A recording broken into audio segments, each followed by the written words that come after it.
E aí, a gente fala muito dos evangelhos, certo? Mas e o que vem depois? Depois que a história principal já foi contada? É exatamente isso que a gente vai explorar hoje. Os livros finais do Novo Testamento, conhecidos como as Epístolas Gerais. Pensa nelas como o manual de instruções prático para a vida cristã. Bora lá? Para entender, vamos usar uma imagem. Pensa assim, ó. Os evangelhos são o alicerce, a base de tudo. A vida, a morte, a ressurreição de Cristo está tudo ali, firme. Mas e aí? A casa foi construída em cima desse alicerce. Como é que se vive nela no dia a dia? Quais são, as regras da casa? Como é que a vida funciona ali dentro? Pois é, a resposta para tudo isso está justamente nas Epístolas Gerais. Elas são literalmente um manual de instruções da casa. Sabe, não são só umas cartas aleatórias. Elas explicam o porquê das coisas e dão o passo a passo prático para a vida. Como conviver, como agir e, super importante, como proteger essa fé. E como todo bom manual, a gente tem que começar pelo mais importante, né? Antes de sair decorando regras, a gente precisa entender o que sustenta a casa inteira, a peça central, a pedra angular. E é aqui que a gente mergulha de cabeça na carta aos Hebreus. Olha, o recado de Hebreus era direto e reto para uma galera que estava pensando em pular fora, em voltar para as práticas antigas do judaísmo. Então, o autor martela numa tecla sem parar. Gente, Jesus não é só mais um profeta. Ele não é um anjo qualquer. Ele é a versão final, superior, de tudo o que veio antes. Ele é o ponto final de todo o sistema sacerdotal antigo. E essa comparação aqui deixa tudo muito claro. De um lado, tínhamos os sacerdotes humanos, mortais, que precisavam fazer sacrifícios de novo e de novo e de novo. Do outro lado, a gente tem Cristo, eterno, que se ofereceu uma única vez num sacrifício perfeito e que valeu para sempre. Fica óbvio, né? Voltar atrás seria como, sei lá, trocar a luz do sol por uma vela. Ok, então já entendemos a base, a pedra angular, agora o manual vai para o nosso dia a dia. Para a vida real, como é que essa fé funciona na prática? E como a gente lida com os perrengues da vida? É aí que Tiago e a primeira carta de Pedro entram em cena. Tiago é, sem dúvida, um dos livros mais pé no chão do Novo Testamento. Muitas vezes o pessoal quebra a cabeça achando que ele contradiz a ideia de salvação pela fé. Mas, na verdade, o ponto dele não é como alguém é salvo. É sobre qual é a cara de uma fé de verdade. Para Tiago, é simples. Se a sua fé não muda como você age, então isso aí não é fé de verdade. É outra coisa. E ele não fica só na teoria, não.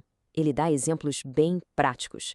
Controlar o que se fala, cuidar de quem precisa, tratar todo mundo igual. Olha só, não são essas coisas que salvam alguém.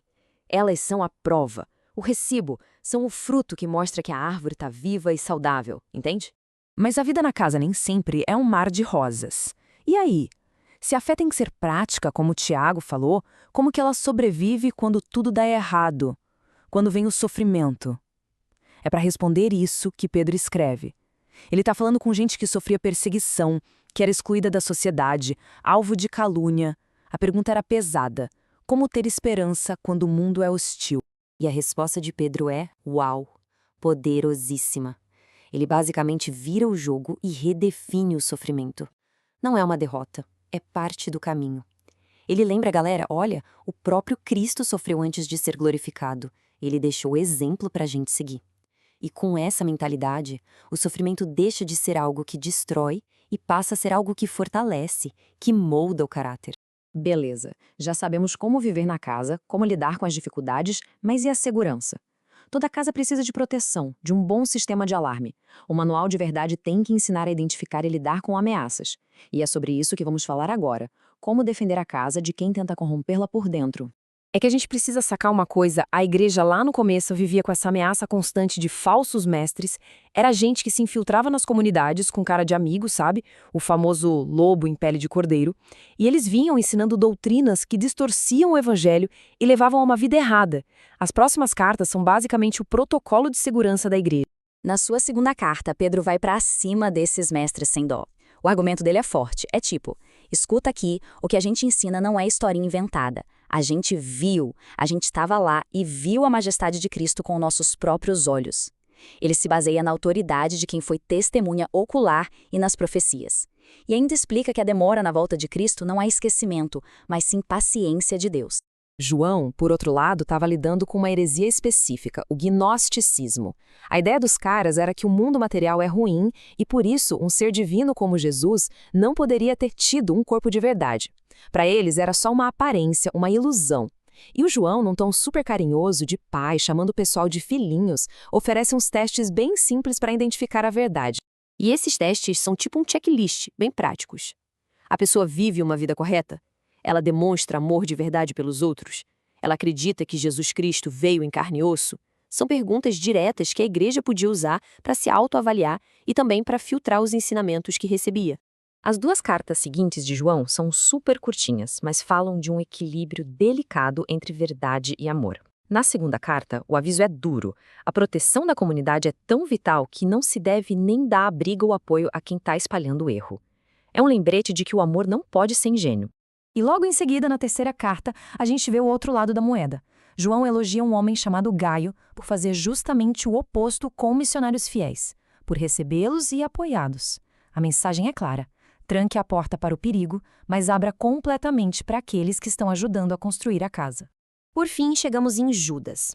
Se as outras cartas são um alarme, Judas é o toque de trombeta para a batalha. A linguagem é forte, urgente. Ele denuncia com toda a força aqueles que pegam a graça de Deus e transformam numa desculpa para viver de qualquer jeito. E ele usa exemplos assustadores do Antigo Testamento, como Sodoma e Gomorra, para mostrar o destino terrível que espera por eles. Então, quando a gente junta todas essas peças, o que a gente tem? A gente volta para a nossa metáfora do começo. O que temos em mãos é o manual completo do proprietário para a vida na casa que Cristo construiu. Esse manual ensina como viver em comunidade, como se proteger de influências destrutivas, como manter a fé vibrante e a esperança acesa. E, acima de tudo, como viver de uma forma que prepara a todos para o dia em que o dono da casa vai voltar. E essa é a ideia central. As epístolas gerais não são teologia abstrata, para ficar só na cabeça. Elas são o evangelho na prática. São guia essencial que foi deixado para ajudar a gente a navegar pela vida como seguidores de Cristo enquanto se aguarda o retorno dele. E isso nos deixa com uma pergunta para pensar. Olhando para o mundo de hoje, com todos os seus desafios, qual instrução desse manual parece ser a mais necessária, a mais urgente? O amor prático de Tiago, a esperança de Pedro em meio ao sofrimento ou a defesa corajosa da verdade, como a de Judas? Fica aí a reflexão.